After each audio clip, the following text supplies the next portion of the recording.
I thought I was really well, but actually I was really unwell. And I created the perfect storm for my body to go through that process where the weakest link in my head decided, no, you're not supporting us to be well. We're going to have to bleed here. So I wasn't overweight dramatically or anything that anyone would say, look, that guy's overweight.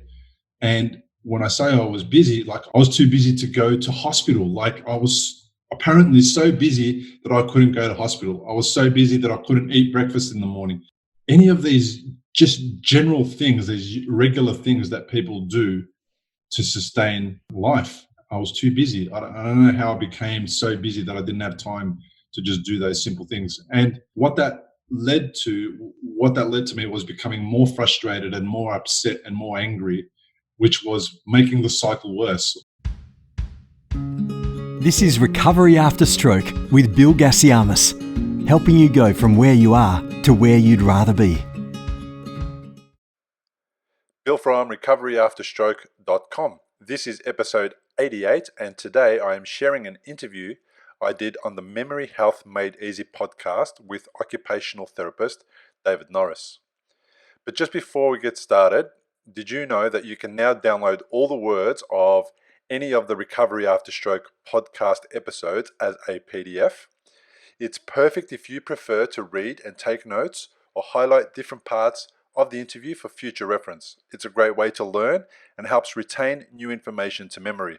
Just go to recoveryafterstroke.com, click on the image of the episode you have just listened to, and at the very beginning of the page, you will see a button that says Download Transcript. Click the button, enter your email address, and the PDF will begin downloading. Also, a few weeks ago, I launched the Recovery After Stroke coaching. The people who have signed up are now being coached by me and are being helped to overcome challenges including fatigue, anger, isolation, amongst other things. So if you are a stroke survivor that wants to know how to heal your brain, overcome fatigue, and reduce anxiety, Recovery After Stroke coaching might be perfect for you. If you have fallen in the cracks between hospital and home care and desire to gain momentum in your recovery but do not know where to start, this is where I can help. I will coach you and help you gain clarity on where you are currently in your recovery journey. I will help you create a picture of where you would like to be in your recovery 12 months from now, and I will coach you to overcome what's stopping you from getting to your goal. Want to know more? Just send an email to bill@recoveryafterstroke.com and I will arrange a time to speak with you in person about how Recovery After Stroke coaching can work for you. And now, here's the host of the Memory Health Made Easy podcast, David Norris. Welcome back to the Memory Health Made Easy podcast. I'm your host, David Norris, and thank you very much for joining me. In today's episode, I'm joined with Bill Gasiamis of Recovery After Stroke, and he is a 4-time stroke survivor. In this episode, we discuss what he's learned, you could say the hard way, about what has helped him recover from these dramatic life events and how he has optimized and improved his brain health. It's very, very clear, folks, that we can change our brain, and there is no greater testimonial or proof to that than what Bill discusses in today's episode. As a therapist working with people for over 20 years, I'm always learning from other people's experiences, and something that I really took away from speaking with Bill today was his insights on mindset, relationships, and how they truly matter, especially how he's leveraged that in his recovery. And consistency. You'll appreciate in listening to Bill's story that he has had a dramatic, life-altering event not once, but 4 times, which has really shook the foundations of who he was, what he thought was normal, and I guess really rattled his perception of how he was traveling with his health. You'll appreciate that Bill shares quite candidly that he needed this wake-up moment in his life, but he demonstrates the power of lifestyle changes and the ingredients that have helped him improve his brain health over time. Now, Bill faced a threat that not many of us have, which is that he had a genetic or something he was born with that affected his risk for strokes. But he's now showed many times over the things that have reduced his risk for this occurring again. So if you're currently in a situation in life where you're thinking about taking steps with your brain health, well, please dial into this show, because this is not just for folk that have survived from strokes. This is for people that are wondering about what they can do to improve their brain health and a hope and not waiting for these momentous, calamitous, huge life events that really shake us. Rather, they just want to be inspired by a story that we can do something to improve our brain health. And there's no greater testimonial, as I mentioned, than for somebody who has demonstrated how they've recovered from great adversity. Some of the main points that we discover in today's conversation obviously are around mindset and how that really matters. Dealing with his own personal Groundhog Day. He didn't deal with this once or twice. This was 4 times that was repeated, but he got better and better and better with what he knew and what he learned over those years. And how working as a team within his family unit with his partner had been really instrumental for his recovery, but it's also had a pervasive, life-altering impact to his family and community as well. At the end of this episode, if you really like what you've heard today, and I'd encourage you to subscribe to the show and to share it if you could. Discuss it. Take a screenshot of where you're at or what you're listening to and share it with others on social media, because sharing a little bit of this information is going to go a long way in helping us reach more, to teach more, and to share more about what people can do to reduce their risk for memory loss. So like it, share it, discuss it, and of course, apply it in your life. Now let's head over to the show and let's get to it. This is the Memory Health Made Easy podcast, the show where you learn practical tips and experts share advice on what you can do to boost your brain span to match your lifespan. Now to the host of the show, David Norris. Today, I am joined by Bill Gasiamis, founder of Recovery After Stroke, champion of optimizing stroke recovery, and podcaster, speaker, and I guess all-round amazing man. Bill, I had the pleasure of meeting Bill almost a year ago now, where we had a conversation over a lovely morning tea about what work he was doing, but more importantly, the journey he has been on to get where he is today, so that he's created something amazing called Recovery After Stroke, and he's really passionate about helping people optimize and reclaim their independence after a stroke. I thought to open the conversation, Bill, today, to find out a little bit about where what brought you here today, and what are the things that's happened a little bit in your story that I think, if you could paint a picture about, how you've come to be where you are today. Well, good day, David.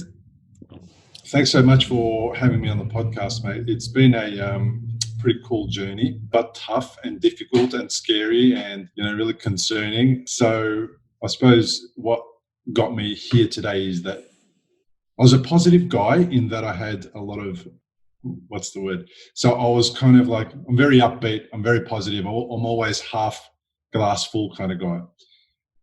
However, what I noticed myself doing a little bit before February 2012, which was the first brain hemorrhage, is I noticed myself getting stuck in a rut of working way too many hours, feeling like I had not enough resources to get things, and really complaining that everything was really difficult, really hard, really impossible. And I was really struggling with just my self-talk. And when I was at that point, I didn't know that I was in that situation. I was just complaining about everything. Everything was just too difficult. And realistically, the things that I thought were difficult, I look back and go, well, they weren't really difficult, because after February of 2012, things then absolutely, truly, properly became difficult. So to give us a bit of insight there, Bill, February 2012, you had a brain bleed, is that right? Yeah, so I started to notice a small numb sensation in my big left toe. Just one morning, the numbness was there, and it was like, I don't know, it was just like less sensation, it wasn't hurting or anything. And then as the numbness spread over a week, literally, it got from my little toe, my big left toe, to all the way to my entire left side. And, we were so busy at work and I had so many things to do that I just avoided going to see anyone about it until about 3 days after I went and saw a chiropractor, because I was always putting my back out and doing the potential incorrect lifting techniques when I was lifting paint buckets and all that kind of stuff because of our business. Then I used to have my chiropractor on speed dial to get me sorted out all the time. And I went and saw him, and he said, look, there doesn't seem to be any inflammation or anything that's apparent at the moment. And the numbness was only by that time was only at about my calf. And he said, so just keep an eye on it. And if you need to come and see me, maybe the numbness is going to settle down. And if it doesn't, maybe we'll be able to get more of an idea of where it's coming from, if it's related to something that you lifted. So then by literally 8 days later, on the 8th day of the numbness spreading, I went back to the chiropractor, and he said to me, look, you haven't got a problem with your back, mate. You need to go straight to a hospital.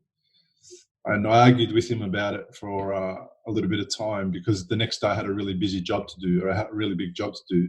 So when I got to hospital that 8th day, after I noticed the numbness in my toe, they did a brain scan, and they found that there was a bleed on the brain near the cerebellum. And what had been happening was a faulty blood vessel called an arteriovenous malformation had burst, and it started to leak. And as it started to leak, it started to impact more and more of the brain. So as the blood clot in my head grew in size and started to occupy more space, it started to switch off more and more of my body. So that's the first incident. That's how I came to become aware that there was something seriously wrong with my health. Yeah, and Bill,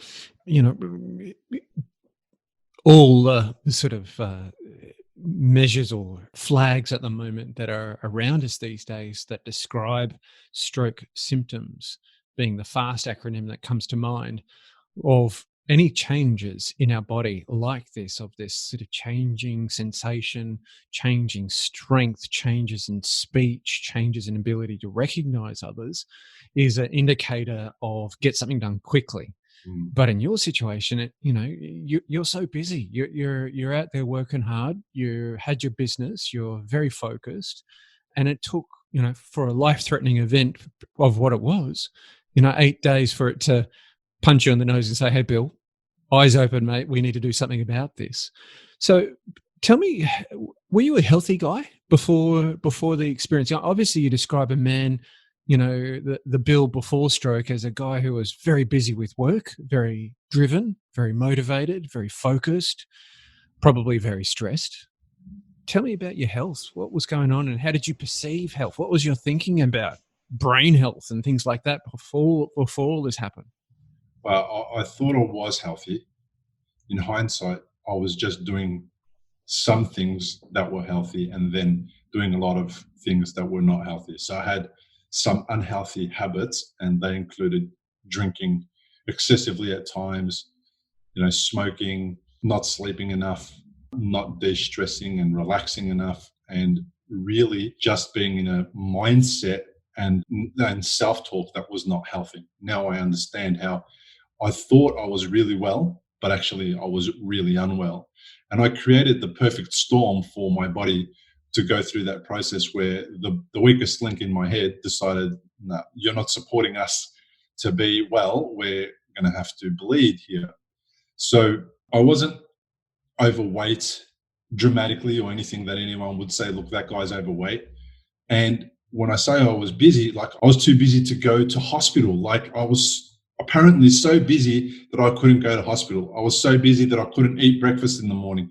Any of these just general things, these regular things that people do to sustain life. I was too busy. I don't know how I became so busy that I didn't have time to just do those simple things. And what that led to me was becoming more frustrated and more upset and more angry, which was making the cycle worse. All I was doing was just getting myself stuck in this loop, and I didn't have an outlet. I didn't have a way to jump out of it. And it came from growing up in a family which was really loving, really supportive, had everything that you could ask for, except the resources of my parents came from a part of the world that was really poor after the Second World War. And then when they came to Australia, their only mindset was, and we've never had jobs before, we've never worked before, why don't we just find a job, stay there for the next 20 years and work as many hours as possible, because we don't know when it could all be taken away from us and we can have nothing again. So that worked for them to a certain extent, and I just picked up on their habits and then continued following through, their process to delivering outcome and work. Except what I didn't realize was that when they got sent home of an evening because their shift finished, they got sent home. Whereas when you're running your own business, no one sends you home. No one says you need to stop now, you need to clock off.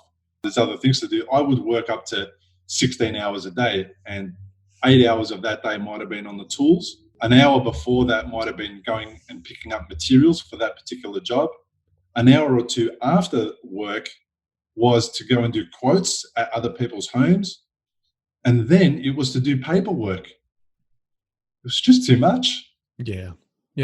And it's interesting here, Bill, that your awareness of who you are and what created that condition of your beautiful family and what they took as their strengths, as well, we've got this opportunity now here in Australia to acquire a wealth, a sense of safety and security. And that was something that you carried forth in your world and your experience of life. It's funny how these habits are just something that we attract and stick onto us with the grippiest Velcro. That's often how I describe, habits that it really stuck and stick onto us. And it takes a monumental experience sometimes to become aware of it. When I was younger, I lived in Brazil. And at that time, there was this is when the AIDS epidemic, particularly in Sao Paulo, where I lived, becoming very strongly communicated in the public setting. And a lot of people were out there speaking. One young gentleman who had an experience of AIDS came out and said, look, I don't know what life-threatening, life-ending moment you need in your life, but we need to wake up. And it was that sort of tone of, why do we wait for these moments before we get a sense of, wow, how did I get so far away from what the road of health and wellness is? How did I get so far away from that? And how do I then navigate back to that? And mate, your experience of that has been, well, you didn't have one stroke, you've had 3 brain bleeds in your time. So you know what it is? That's a great question that you asked about how do we get to that point and not realize. So if anyone's listening to this podcast, they are already most likely in that state. They are already most likely overworked. They are already most likely not taking care of their health, or their idea of health is a bit warped. They are already doing behaviors and patterns that are contributing to ill health. So most of the people listening to this are already in that state that I was in before I became unwell. So if you're listening to this, it's you. Yeah, correct. All right. So take stock right now. So then what happened to me was, of course, 6 weeks after the bleed, at home, no work, no this, no driving, no going to the gym, nothing. Just go home, do nothing, relax. And while they were waiting for things to settle down so they can do another MRI and see what was happening in the brain, just a couple of days before my 6-week appointment, I had another episode where this time the blood clot that was about the size of a 10-cent piece became about the size of a golf ball. Mm. And the way that happened was I actually went to work. I didn't go to work, but I didn't go to do work. I went to work with the guys just to get out of the house. And when I got there, I just noticed again my left side going numb and my head started to spin. And I got to that point where I had to ask somebody to take me home, take me back to the hospital. And on the way back, I was calling my wife and we were chatting and everything was fine. And then when we got to my wife's place, our house, we drove to the hospital, which is about 15 minutes away. But by the time I got to emergency, I actually didn't know who I was. I didn't know my name. I didn't know what I was doing there. I had no recollection of what was happening. All I remember is getting there. Somebody asked me, how can I help you? That's the last thing I remember. And then sometime later, I woke up And there was this strange lady under my bed, and she said to me, "Do you know who I am?" And I didn't know who it was. It was my wife. So Wow. that was the second time. That was 6 weeks later. And then when I got out of hospital after that, then it was a real challenge to type an email. It was a real challenge to remember who came to visit me. So many things that I took for granted were gone. And one of my real massive concerns were, what if I don't get my brain back? What if I can't do those regular things like type an email, start a conversation, remember during the conversation what I actually want to say and finish that conversation? It was a real big concern. Bill, I also read of another Bill this week who has come out and said Bill Gates that his greatest fear in life is to lose his brain skills. And you've said it just so profoundly there that you're so worried that you couldn't get your brain back, that it wouldn't get back to that level of ability that you need to thrive and do the things that you want to in life.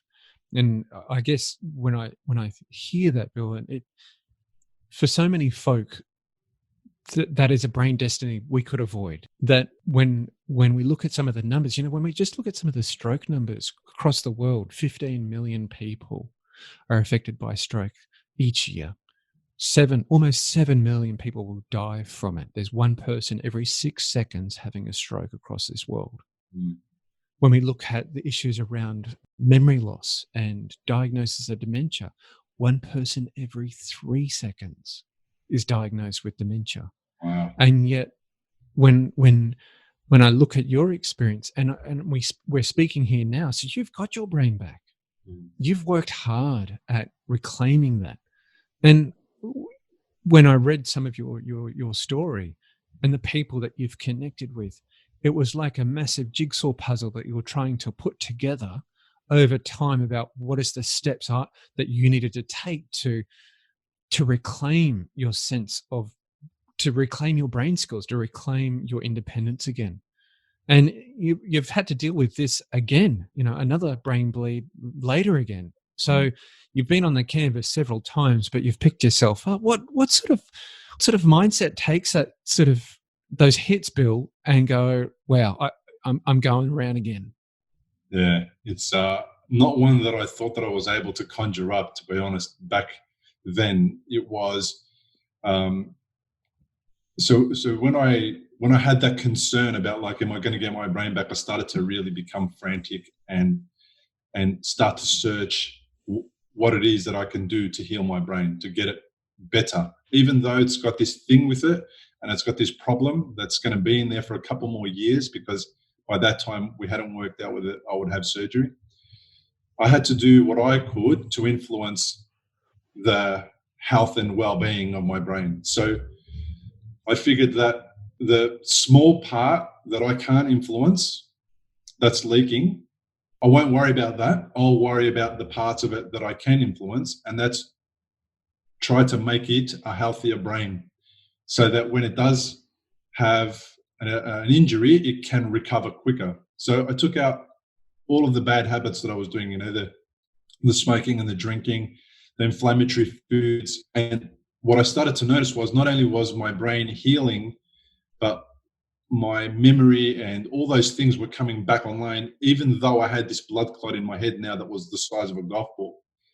So what I started to do was started to support my brain to create new neurons and fire in different ways and to reroute. And that was doing really well. So as I started to notice the difference in me and the way that I was feeling and my energy levels, I started to get more and more excited about, hey, actually, I can influence my health and my well-being. And for the first time at 38, I was feeling healthier, even though I had this problem in my head, than I had ever felt in my life, like for a really, really long time, since I was a young teenager.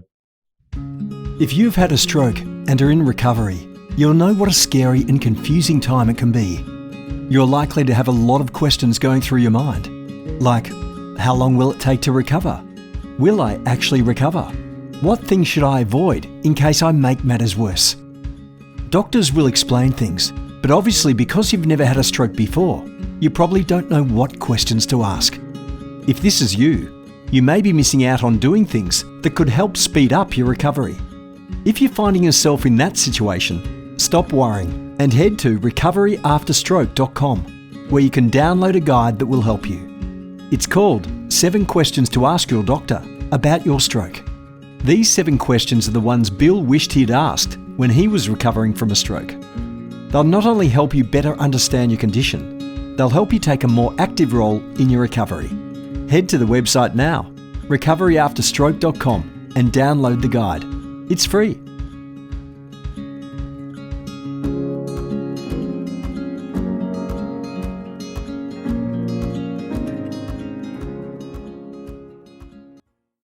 So basically, what I figured was, we don't know if it's going to happen again, but if it does, I don't want to be responsible for making it happen again or contributing to it being a far worse outcome. I want to be responsible for doing everything I can so I can sleep at night saying, no, actually, you've done the best you can to support your brain so that this doesn't happen again. But in the event that it does, hopefully the recovery will be swifter.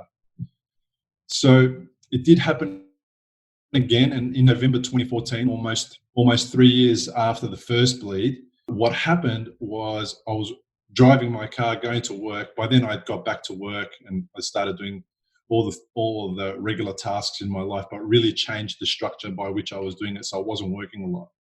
And I was going to this meeting in the city in Melbourne, and I started to notice a burning sensation on my left side, and it was like I was in the sun and half my body was sunburnt, but the other wasn't. And I realized something's not up, and I drove myself to hospital. I took myself to emergency. I let them know what was happening, and they did another scan, and they realized that I had blood again. So this time, my surgeon came in and said, look, you've tried to avoid surgery for 3 years. We've done a pretty good job so far, but right now, the best thing for you to do is have surgery, because the risk is that another bleed could be catastrophic, and what we want to do is we want to get you into surgery because that's less risky than it bleeding again. So I figured, fair enough. And she goes to me, do you want to do this? And I said, yes, immediately. She hardly finished the sentence. And then she wasn't so sure. So she came back a couple of hours later and she asked me again, like, are we going to do this? Are you up for it? And I said to her, I'm really up for it. And I was so confident. I said to her, look, I've done everything I can do to give you the perfect brain for you to work on, other than this little thing that it's got a problem on. I'm really healthy. I'm better than I've ever been. I'm less stressed. I've been meditating. I haven't been eating this, and I haven't been smoking. I haven't been drinking. And for 3 years, I'm feeling extremely healthy, so that when and if this time came, I present to you a body that's going to be the most able to handle this surgery and then bounce back from it. So that was my goal. But really, what I didn't realize that was happening was that body well-being supports resilience in the mind and in the heart and in the gut. So it gave me an opportunity to be well balanced in my body, which then supported my emotional well-being, and it supported my instincts to make the right decisions. So the resilience part of it is not something that I was trying to achieve. It just happened to come. And because I felt I had a level of control, which was control what you can and hand over everything that you can't to somebody else who's more capable, then it allowed me to take those hits.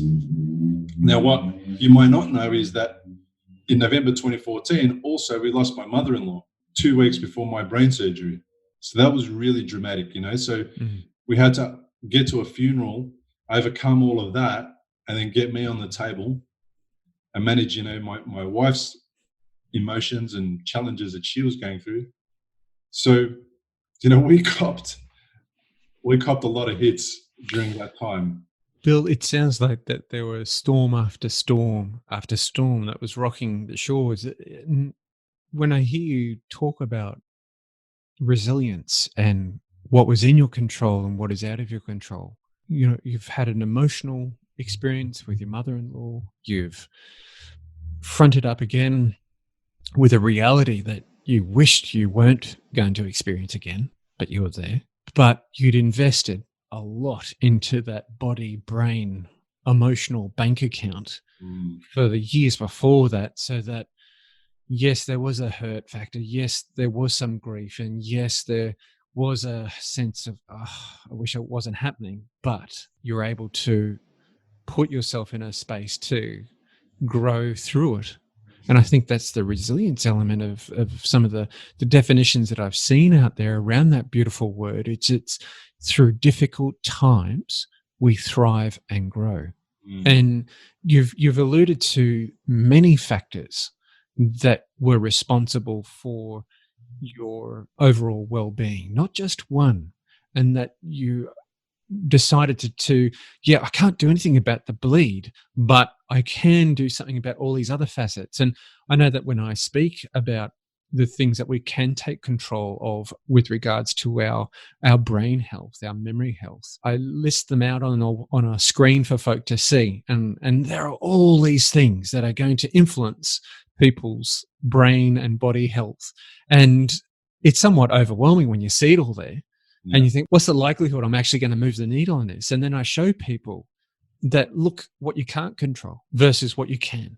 And there's only one or two things there that people can't control. Yet there's a whole scale of things where we can start to pull the levers down to reduce our risk for this happening and to improve the payoff. The trade-off is, and what a positive one, is that our brain, body, and I guess mind, being how it works, is going to benefit greatly. I'm wondering, mate, if you could touch on some of those things for you on your journey that you felt really shifted gears for you in terms of sense of health and well-being. Yeah. So in my course that I'm developing, 10 Steps to Brain Health for stroke survivors, it's basically the path that I went on and the 10 or so things that stood out for me as being really significant in changing my life in a way that I didn't know before. So one of those things is the team that you create around you. So the team of people to support your recovery. And that for me included, you name it, everyone from Reiki therapists to chiropractors to occupational therapists to psychologists to coaches to experts in the field of healing the brain, people that I've interviewed, to the doctors, to family and friends, to support groups, to the Stroke Foundation. Every single person that I surrounded myself with made a team that was all about me, supporting me, helping me, etc. And I paid for some of those resources, but I also didn't pay for a lot of them. So I started to hang around with people that I hadn't hung around with before. And they were inspiring and they were having my back and they were about helping me. So I created this amazing team. One of the other key things was definitely nutrition. So the information that's available now on how the path we've taken for nutrition, say in the last 40 years, has really led to increased, disease and people being unwell. So I suspended my disbelief about how could that be? I'm a healthy kind of guy. I do things that they say on TV and the news and wherever. And I got curious about what are actually some of those things that I'm doing, how are they supporting me or how aren't they supporting me? And for me, one of the key things was sugar and processed grains were really not good for me. So I stopped consuming those and I just paid attention to the difference. So I was really curious about noticing what the difference was going to be. And I noticed in my health, in my well-being, that was massive. So one of the other things that I really needed to do was I needed to quieten my mind. So I had a lot of challenges around being an overthinker. I would have considered myself a head case in the past. And I really found my inner self, my wisdom within by meditating. and making that a practice. So I would meditate in the morning when I wake up and meditate in the evening before I go to bed. And for some people, meditation is difficult and, they can't sit down and find a place. So I'm one of those people. So I just put a little guided meditation track playing in the background while I'm laying in bed. And if I fall asleep during that, I fall asleep. If I get to the end of it, I just switch it off after about 5 minutes and I go to bed. So I got to that point where I started to really notice the impact of, hang on a sec, meditation makes me feel better. It makes me have a better night's sleep. So that's another thing I improved, is my sleep improved dramatically. And that meant that at night, often I would wear blue blocking glasses, especially if I was sitting in front of a computer screen or in front of the TV. If I had overhead lighting, I made an effort to create a process by which my body was starting to find its rhythm again and get me back into sleep. So I would have a good 7-8 hours sleep and feel really energized when I woke up in the morning. And I think one of the biggest things for me was gratitude. And I know it's difficult to be gracious when you're going through a really difficult time, but I wasn't gracious for the things that I wasn't enjoying, like the bleed in the brain. I was gracious for the things that I was enjoying, like being around family and friends and a cup of coffee and whatever it was that I was getting a lot out of. I was just grateful for it. And I would have a little meditation, gratefulness practice that came before my meditation or after my meditation when I was in bed in the evening. And it was just simply, thanks for the family and thanks for the friends and thanks for my day and thanks for this and thanks for that. And I don't know, it just worked for me. It made me feel a lot better. So I started to discover that these things were helping me with my emotions. My emotional well-being started to improve. And because it started to improve, I started to have better relationships. So I started to really make an effort to apologize to people when I was being an idiot, which maybe it was more often than I thought, And I started to really pay attention as to how my behavior was negatively impacting other people. So what I was doing, I was creating, again, these loops of feedback between me and that other person, and especially with my kids and my wife, so that interactions started off positively, where I became aware that when I would get home after a really long day, be it cranky with all the traffic and all the challenges of the day, if things were not quote unquote perfect at home and one of the kids, left something lying around or whatever, I would take it out on them. And I realized that that wasn't actually helping create a loving relationship between me and my sons and my wife. So I really started to take stock on how I could be a better version of myself and impact people in a positive way. So what I didn't realize was that I was doing all these things at the same time and I was getting these magnificent results. Only upon reflection later did I really understand that, wow, actually, what a massive difference I've made in my life. Look how much my life has changed. And I started to get that feedback from other people when I would go and do presentations for the Stroke Foundation and talk about my experience and do preventative talks about stroke. And people would say to me, that's a great story. Thank you for telling that story. That's made a real difference. I'm going to go tell my husband what I just heard, or my son, or my brother, or my mum, or whoever. So giving back to other people was extremely fulfilling and rewarding. So being somebody that gives their time to other people who are, also struggling with things.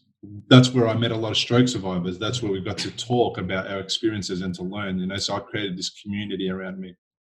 So it's just, and it doesn't end. Like David, I could tell you, I could go on for ages. It's just been so transformative. And I am a different version of myself. I started the podcast, my podcast at recoveryafterstroke.com. So I don't know, I just don't recognize my old self anymore. I don't recall that person. And I know how he got there, and I thank him for helping me create the foundation for what was to come, because in that person who was struggling, there was still the wisdom to be this version of me, So I thank that person for that version of Bill for the wisdom that he had within him, where he must have picked up from somewhere along the way, so that when I needed it, really, really needed it, I was able to tap into it. So, Bill, when I think about those points there, that gathering your right team, and you've used the word several times now, which is community. You've built a community around you that at early stages and key stages, no doubt they were focused on supporting Bill. But then there was a change in that relationship too, of where you've said, I need to support others. And there was that sort of transition there. The other thing that I heard in it too was a real sense of curiosity, that you followed that curiosity component, which then led you to pay attention, to listen, to inquire, to ask questions. How do I get around this? How do I solve that? What's the most accurate piece of information to help me through this? Quietening the mind, getting out of that busy mind, and assuming a practice of morning and night around meditation. And I hear, so many folk will say, I've tried meditation. I can't do it. I've never been a meditator. It's not for me. And it's really very much around trying to find the right method to get the result, as opposed to seeing meditation as a label for a specific technique. There are many pathways, again, to acquire the skills to get the result of quietening our mind. And it's just a matter of having a curiosity about it and exploring what that one might be. Sleep, no doubt, and getting those circadian rhythms, those awake and sleeping rhythms, and the body attuned to that helped, obviously, in your process. And a key component was gratitude. And I hear the wonderful evolution in your relationship with your family. And I'm also curious around, if you were to, and look, as a married man, I hesitate to do this at any moment of the day, but if I was to ask your wife around her observations of Bill and her journey, because you've changed, you've acquired new skills, you've developed yourself, and in that process, you've influenced your partner and asked her to come on that journey. You've influenced your children and asked them to come on that journey. Were there any hard conversations at times around support or insight about what you were trying to do, and how, I'm curious about how those conversations were nurtured over time? Yeah, well, my wife's from a similar background to me. So she was just as resourced as I was, back then. And she is a mum going to work. She was, a wife, and amongst other things. And then one day she has to be a carer, and she's got no skills or resources or training for that. So it was really hard. Those conversations were really difficult, because how do you explain to somebody when you're experiencing fatigue for the first time ever in your life, debilitating fatigue where you cannot walk from the car to the clinic door, which is 5 meters away, and not be exhausted? How do you explain that to somebody and give them the insight so that they're okay with what you're going through? So I remember going into a fit of rage because my wife parked in, according to me at the time, the incorrect car space, which was 3 car spaces further away than another car space. And that was the closest one to the door of the clinic that we were going to. And now this lady, she's trying to work out, like, is he having a go at me personally? What happened in his brain making him a really bad, aggressive person? And is this the person I'm going to be stuck with the rest of my life? What is going on here? Is this something that's just as a result of the stroke?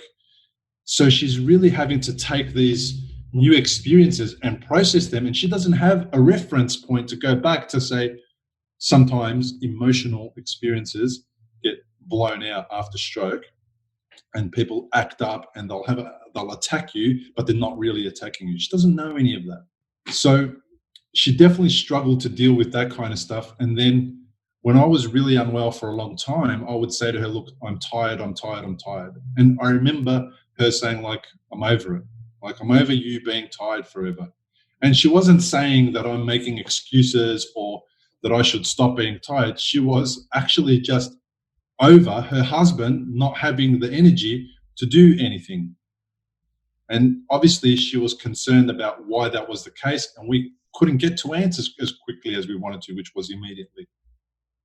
So she definitely would have noticed the difference in the type of person that I was post-stroke, so leading up to what I was doing with my work in February of 2012, to the kind of person that I became after that. I was potentially into personal development a little bit before stroke, but then after stroke, it became all-encompassing. It became all about discovering myself, doing things that I'd never done before, like public speaking.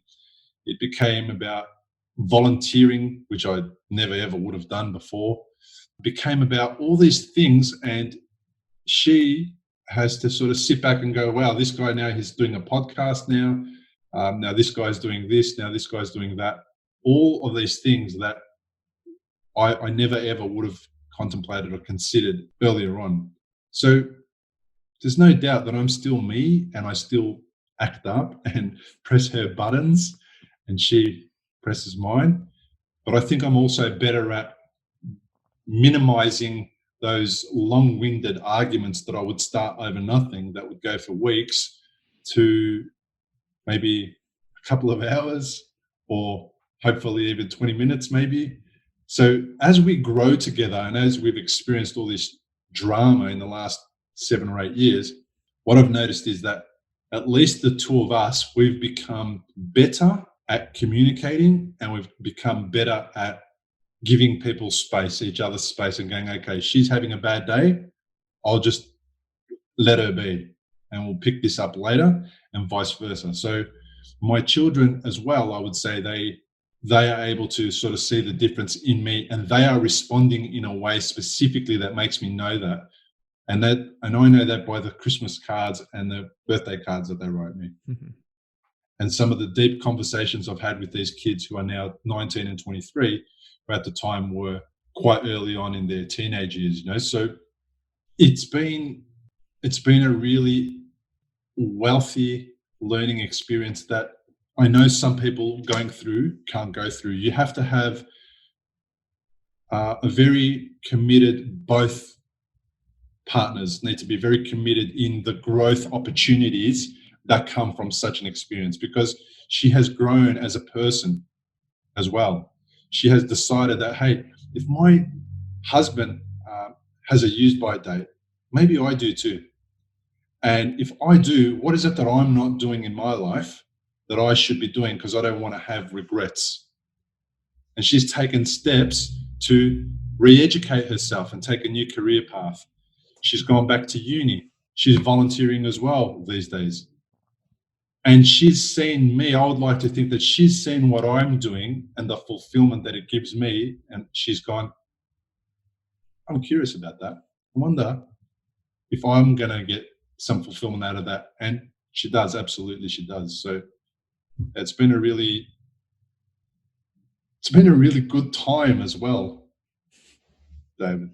Isn't that interesting, mate? And thank you very much for sharing such a personal insight on that experience, because I don't think people get to hear the partner's voice or the partner observation in that experience too.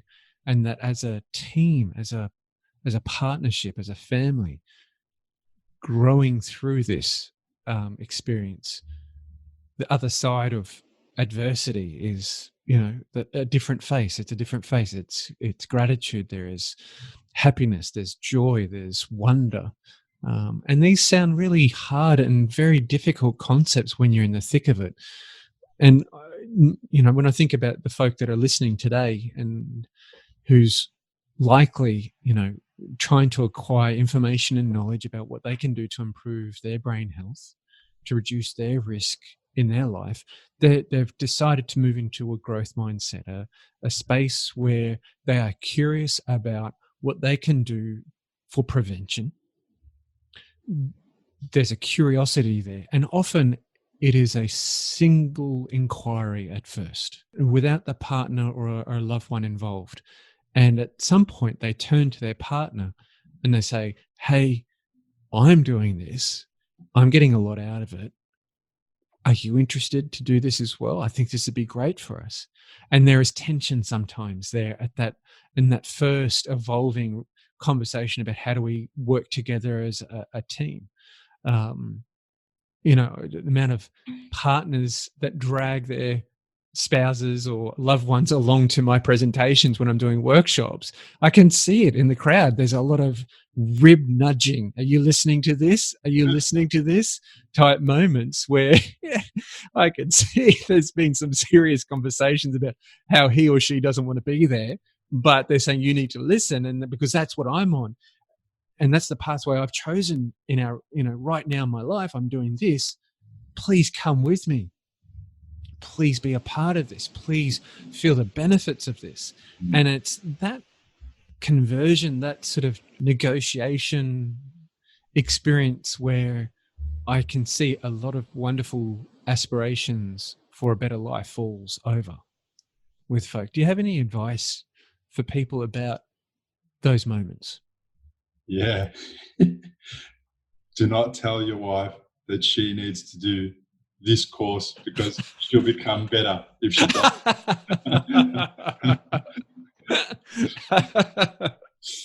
Because I did that.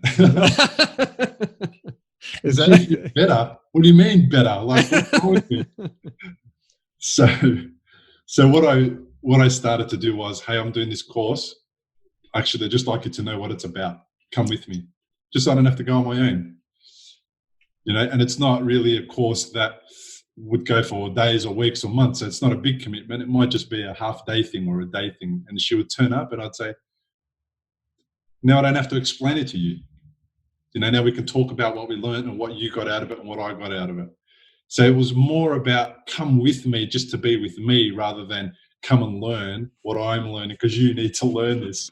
And it's the same outcome. We both go to the course, but it's a completely different approach and you get different feedback from your wife or your partner. So one of the other things that happens, David, is identities get tested. Like, okay, so I identify as a person who goes about life in a certain way, and this concept that you've just thrown at me is actually going to make me question my identity. And a small example of that is in the nutrition field, is that when I've gone through life and thought I'm being healthy, I'm doing something that's being healthy, I would have challenged anyone who came to me before February 2012 who said to me, you know what, maybe you shouldn't drink alcohol and consume sugar the way that you do because it's not good for you. I would have challenged anybody. I would have said, no, when I, read the news or when I hear this or everything is okay in moderation. The question is what's moderation? So what I would have done was question anybody, because what they're doing is they are threatening my identity as if I am doing something to myself that's not good. And how could I possibly do that? That's not what I'm doing. I'm doing everything in moderation. So when you understand that some of the threats that you're experiencing are not personal attacks, they're just because you relate to the world in a certain way, and now you're learning that there's a possible other way to relate to the world. That's actually something to get curious about and to wonder, why am I feeling uncomfortable about somebody saying to me, hey, maybe sugar's not for you? And then get curious and find out why they're saying that and what that means. And that might not be from them because they might not have the words to explain it to you. But when I started to do research on the internet about sugar and understood how it affects blood vessels and how it affects connective tissue and how it affects collagen and how it affects my eyesight and how it affects all these things, I quickly realized that if I'm going to support myself from healing, maybe I should consider not having sugar. And one of the biggest challenges later was that I would go out to places with people and they would say to me, what do you mean you're not having sugar or drinking? And they would find it really difficult to grasp my concept because I didn't start the conversation. I would just say to the waiter or the waitress, I'd say, hey, yeah, no sugar for me in that and no alcohol for me. So this new opportunity to create a conversation, if I didn't have the skills to hold that conversation in a space which was about enabling other people to be curious, then I would have found myself going back into my old habits so that I don't make other people feel uncomfortable. Because I didn't want to do that. I didn't want to tell people what to do and how to be and I didn't want to threaten their identity while I was questioning my own identity.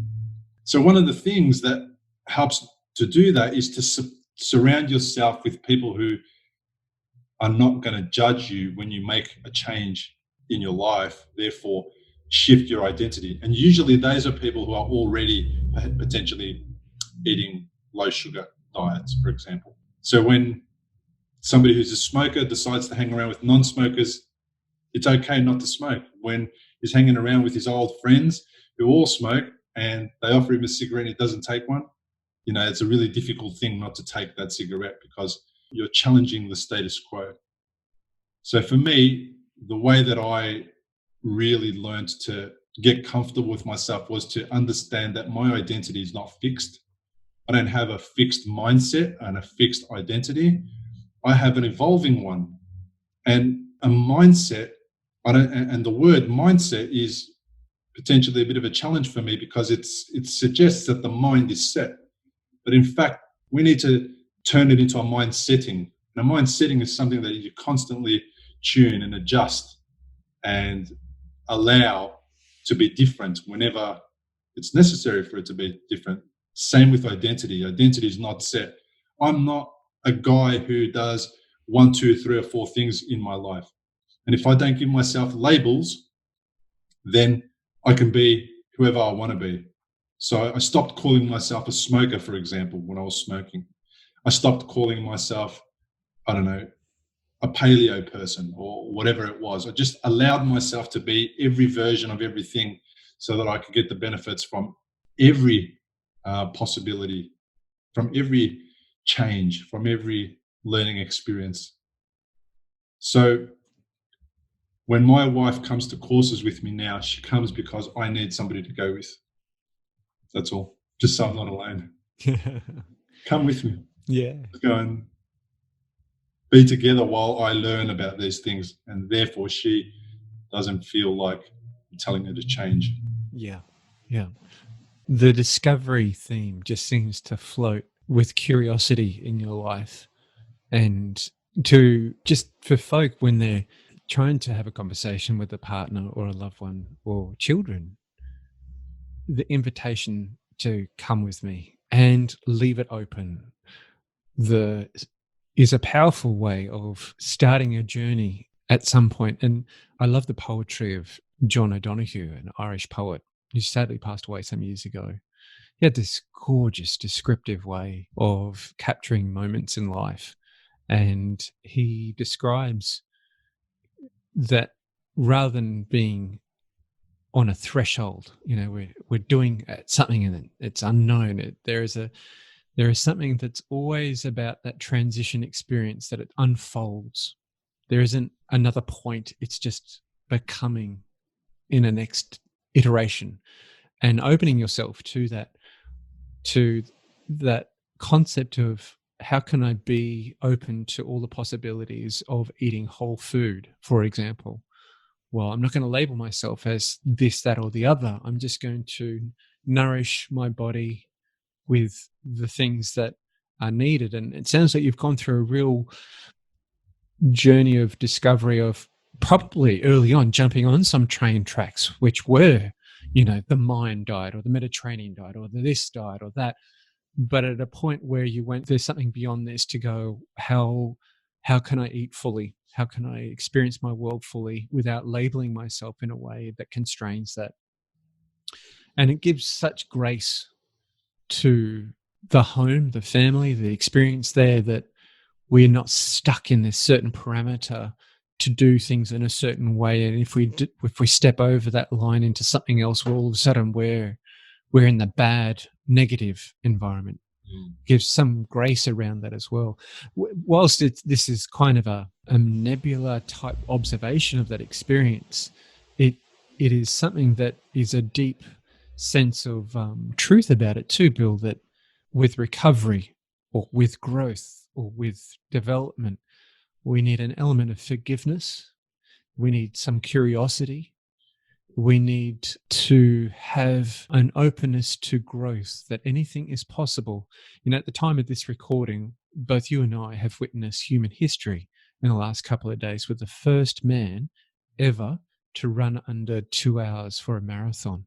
Yeah. And his statement at the end of, he still was filled with the joy of completion. There was this sort of no fatigue in his expression or his demeanor. And in that interviewed post-race, it was, anything is possible. No human is limited.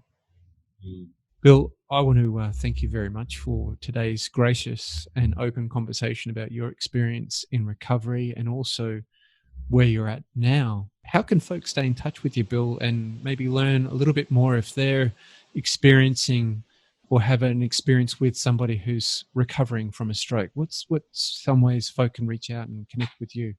Well, they can download the podcast, Recovery After Stroke. They can go to my website, which is recoveryafterstroke.com, and I do a fair bit on Instagram, and people can get me at Recovery After Stroke. So any one of those ways, they can contact me, they can send me a DM, they can send me an email, they can download a podcast. And very soon, if they want to get access to my course when it goes live, 10 Steps to Brain Health for Stroke Survivors, they'll be able to just subscribe to my email list, which is at the bottom of the page on recoveryafterstroke.com, and I'll update them when it's available. Great. Bill Gasiamis, thank you very much for your time today. I think Champion of Recovery After Stroke is a good title, but the thing that came out of today that I'm going to just nurture a little bit more is, I think, Seed Planter for Growth in Recovery After Stroke. Happy to accept those labels. Thank you, Bill. Lovely talking to you. Well, there we have it, folks. What a great conversation with Bill Gasiamis from Recovery After Stroke.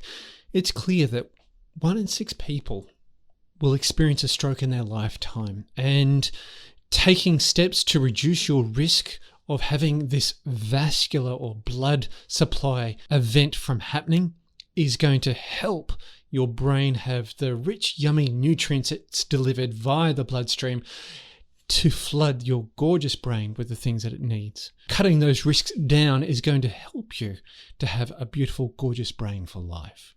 I'm Dave Norris, host of the Memory Health Made Easy. I hope you've enjoyed the conversation. If you have, subscribe. If you would love to share this with others, I'd encourage you to do so, because there are real benefits from doing it. So like it, share it, take a screenshot, as I mentioned earlier in the show, and make a comment about what you've learned. What are the 1, 2, or 3 things that you've taken away from today's conversation?